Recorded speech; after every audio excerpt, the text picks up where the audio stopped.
अज़ीज़ तलबा व तालबात और नाज़रीन आदाब। आज हम आपको एक बहुत ही दिलचस्प कहानी सुनाने वाले हैं। ये कहानी हमारे अदलिया निज़ाम के बारे में है कि राजा किस तरह से अदालत में बैठते थे और इंसाफ करते थे। इसके लिए तरह तरह की तरकीबें करनी पड़ती थीं। तो आज हम एक ऐसी ही कहानी पढ़ेंगे जिसमें सूरज गवाही देता है। तो आइए कहानी पढ़ते हैं, सूरज की गवाही। आधी रात का वक्त था, सारी दुनिया सन्नाटे में डूबी हुई थी। अचानक किसी के रोने की आवाज़ आई। राजा राय देसल रियाया के दुख सुख से बाखबर रहने के लिए रात के सन्नाटे में भेष बदल कर घूम रहे थे। जहाँ से आवाज़ आ रही थी उनके कदम उस जानिब उठने लगे। वो क्या देखते हैं कि एक सुनसान चौराहे पर एक शख्स बैठा सर पकड़कर रो रहा है। क्या बात है, रोते क्यों हो? राय देसल ने पूछा। क्या बताऊं, इस दुनिया में दीन ईमान नाम की कोई चीज़ रही ही नहीं। किससे कहूं, किसको बताऊं? उस शख्स ने कहा। तुम राय देसल के पास क्यों नहीं जाते? राय देसल ने कहा। कैसे जाऊं? पहरेदार मुझे बाहर ही से धकेल न देंगे। नहीं ढकेलेंगे। लो ये अंगूठी, कल राय देसल के सामने जाकर दुहाई देना। राय देसल ने ये कहते हुए उसे अपनी अंगूठी पकड़ा दी। अगले रोज़ वो शख्स पहरेदारों को अंगूठी दिखाकर राय देसल के दरबार में जा पहुंचा और यूं फरियाद करने लगा। बापू, मैं एक किसान हूँ।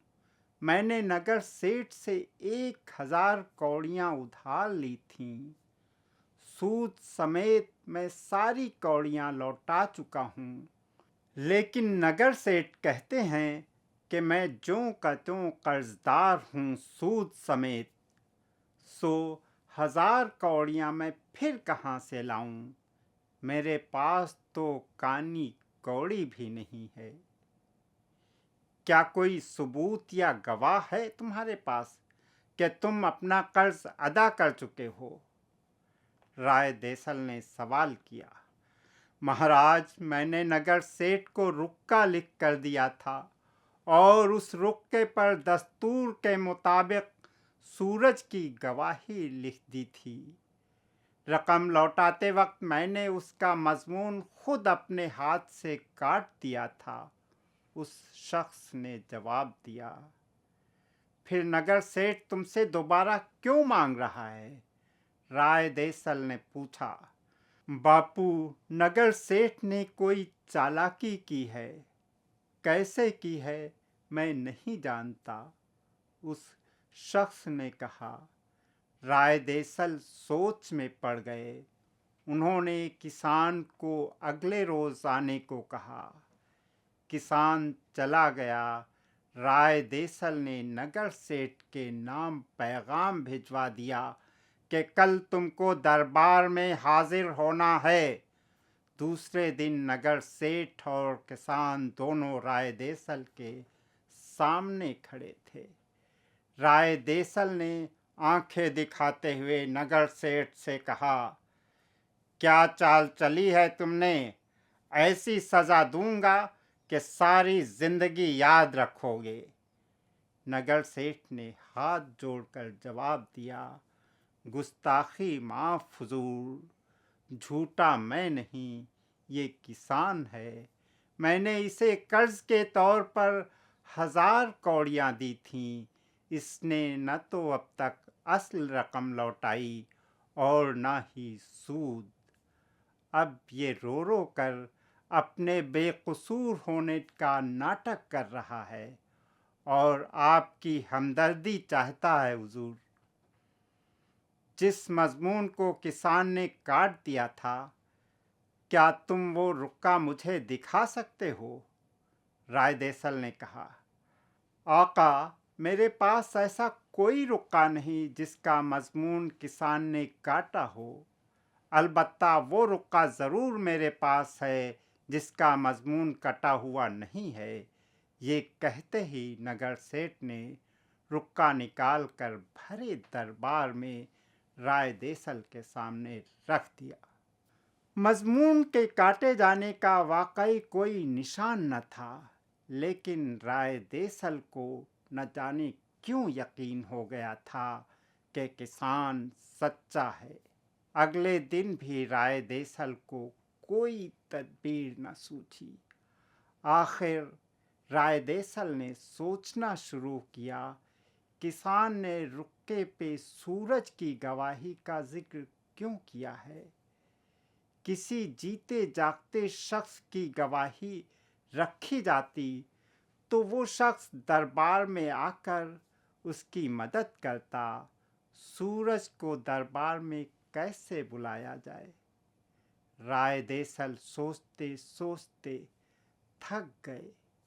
آخر کچھ سوچ کر انہوں نے رقے کا رخ سورج کی طرف کر دیا۔ سورج کی شعاؤں کو انہوں نے رقے کے آر پار دیکھنے کی کوشش کی۔ شعائیں بھلا رقے کے آر پار کیسے نکلیں؟ لیکن اس وقت سورج نے گواہی دے ہی دی۔ کیسی تھی یہ گواہی؟ رائے دیسل لمبے قدم بھرتے ہوئے دربار میں پہنچے۔ حاضرین دربار اٹھ کر آداب بجا لائے۔ رائے دیسل نے نگر سیٹھ سے پوچھا، رکے پر سورج کی گواہی کیوں لکھا ہے؟ مہاراج، آپ جانتے ہیں ایسا لکھنا محض ایک دستور ہے، اس کا کوئی خاص مطلب نہیں ہوتا، نگر سیٹھ نے جواب دیا۔ لیکن نگر سیٹھ، اس بار سورج نے سچ مچ گواہی دے دی ہے۔ میں تم کو 5 سال کی قید بامشقت کی سزا دیتا ہوں۔ تم نے ایک بھولے بھالے کسان کے خون پسینے کی کمائی ہڑپ کرنی چاہی ہے۔ رائے دیسل نے آنے واحد میں اپنا فیصلہ سناتے ہوئے کڑک کر کہا، ادھر آؤ، رکا اپنے ہاتھ میں لے لو، اسے سورج کی طرف کرو۔ رکے کے آر پار سورج کو دیکھو، بتاؤ کیا نظر آ رہا ہے؟ رائے دیسل کی زبان سے یہ الفاظ سنتے ہی نگر سیٹھ کا رنگ اڑ گیا۔ سورج نے صاف صاف گواہی دے دی۔ کسان نے مضمون اپنے ہاتھ سے کاٹ تو دیا تھا، لیکن وہ لکیریں نظر نہیں آتی تھیں۔ نظر تبھی آتیں جب رکا سورج کی طرف اٹھایا جاتا۔ رائے دیسل کا اشارہ ہوتے ہی نگر سیٹھ کو گرفتار کر لیا گیا۔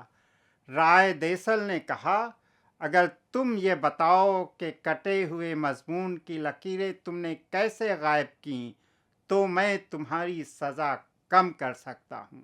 مہاراج، میں نے کیا طریقہ اپنایا تھا میں سب بتائے دیتا ہوں، لیکن میں نے ایک غریب اور بھولے بھالے کسان کو دھوکہ دیا ہے، اس لیے میری سزا میں کوئی کمی نہ کی جائے۔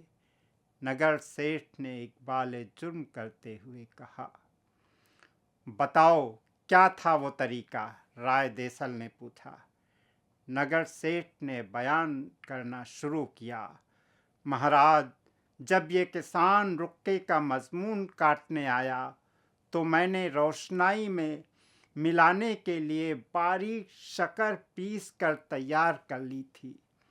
میں نے کسان سے آنکھ بچا کر اس گیلی سیاہی میں پسی ہوئی شکر ڈال دی۔ چیونٹیوں نے ساری شکر کھا لی تھی۔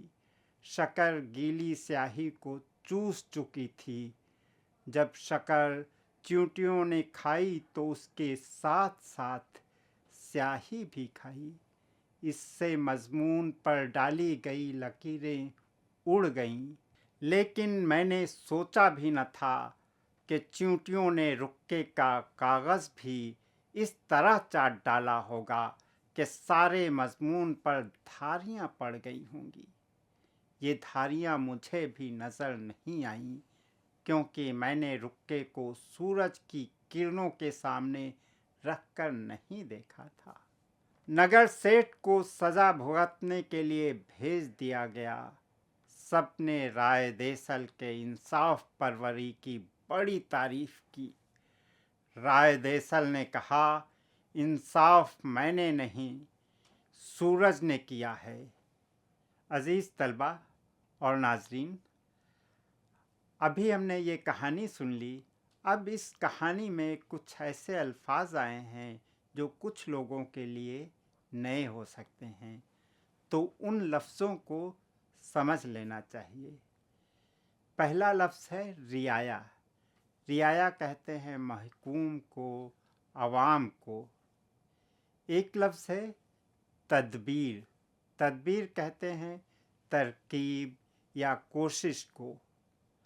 एक लफ्ज़ आया है आने वाहिद, यानी लम्हे भर में, एक ही लम्हे में। यानी एक लफ्ज़ आया है इंसाफ परवरी, इसके मानी है इंसाफ पसंदी।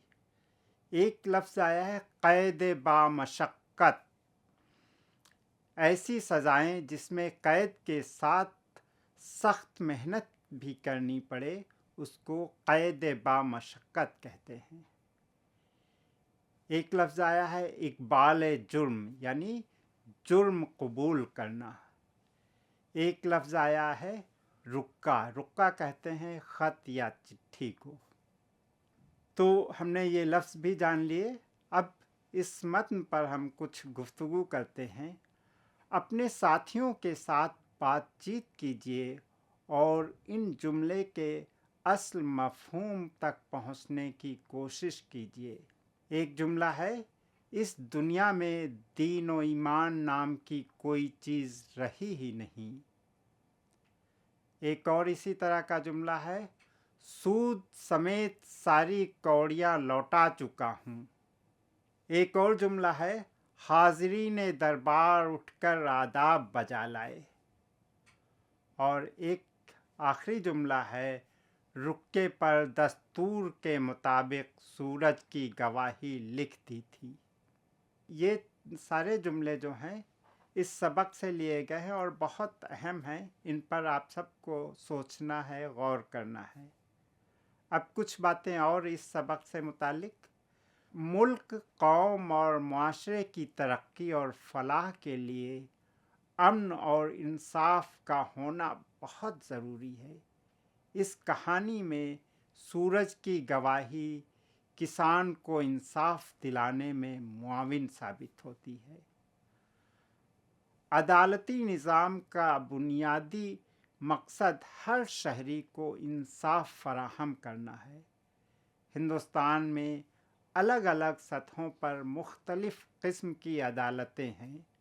अदालत अज़मी यानी सुप्रीम कोर्ट मुल्क की सबसे बड़ी अदालत है। हर रियासत में अदालत आलिया यानी हाई कोर्ट है। इन अदालतों के तहत ज़िलाई अदालतें और उनके तहत भी अदालतें हैं, जिन्हें निचली अदालत कहते हैं। कहानी में कौड़ी का लफ्ज़ इस्तेमाल हुआ है। पुराने ज़माने में लेन देन के लिए करेंसी की शक्ल में कौड़ी, आना, टका और धेला वगैरह इस्तेमाल होता था। फूटी कौड़ी एक टूटी हुई कौड़ी होती थी जिसकी कीमत बहुत मामूली होती थी। कानी कौड़ी में सुराख होता था जो फूटी कौड़ी के मुकाबले में बहुत कम कीमत की होती थी।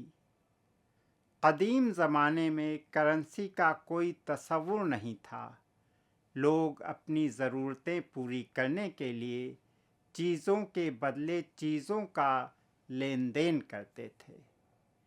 मिसाल के तौर पर एक किसान गंदम उगाता और अगर उसे कपड़ों की ज़रूरत होती तो वो दर्जी को गंदम देकर कपड़े हासिल कर लेता था।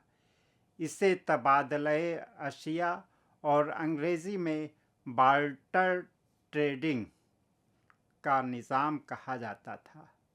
मौजूदा ज़माने में लेन देन के लिए करेंसी के तौर पर रुपए पैसे का इस्तेमाल आम है। साथ ही डिजिटल तरीक़े से भी लेन देन की मुख्तलिफ़ सहूलतें दस्तयाब हैं। ये हैं RTGS, NEFT और IMPS वगैरह। तो प्यारे तलबा और नाजरीन, अब आपसे कुछ सवाल पूछने हैं।